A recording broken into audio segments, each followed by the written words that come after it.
और अब हम उस जगह पहुंचते हैं जो एलोरा की जान है, उसकी पहचान है। हाँ, गुफा संख्या 16 यानी विश्व प्रसिद्ध कैलाश मंदिर। यहाँ एक बात साफ करनी जरूरी है, जैसा कि हमारे स्रोत भी जोर देकर कहते हैं कि ये कोई गुफा नहीं है। बिल्कुल, ये एक ही विशाल चट्टान को ऊपर से नीचे की ओर तराश कर बनाया गया पूरा का पूरा मंदिर परिसर है। एक मिनट, आपने कहा ऊपर से नीचे तराशा गया। ये सुनने में ही असंभव लगता है।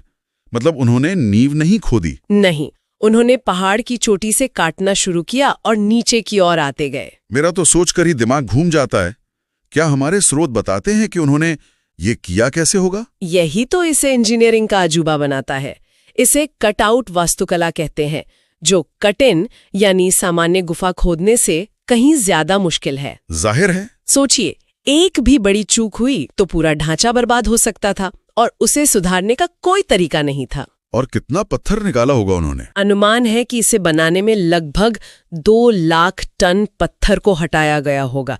ये सिर्फ कला नहीं, गणित, योजना और अटूट धैर्य का संगम है। और इसका मकसद सिर्फ एक मंदिर बनाना नहीं था, बल्कि धरती पर कैलाश पर्वत का एक प्रतिरूप करना था। बिल्कुल, और इसी विचार को सबसे बेहतरीन तरीके से दिखाता है वो एक पैनल। रावण वाला?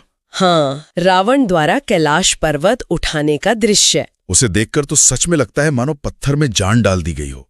रावण अपनी पूरी 20 भुजाओं से जोर लगा रहा है। उसके चेहरे पर तनाव साफ दिखता है और ऐसा लगता है कि पूरा पहाड़ कांप रहा है। हाँ। और उस कंपन से पार्वती थोड़ी घबराकर शिव का हाथ पकड़ लेती हैं, लेकिन शिव, वे शांत हैं, एकदम शांत। वे बस अपने पैर के अंगूठे से पहाड़ को हल्का सा दबाते हैं और सब स्थिर हो जाता है। उनके चेहरे पर एक शांत आत्मविश्वास है, जैसे कह रहे हो, चिंता मत करो, सब नियंत्रण में है। मतलब एक ही पैनल में बल, भय, घबराहट और परम स्थिरता, हर भाव को इतनी गहराई से दिखाया गया है।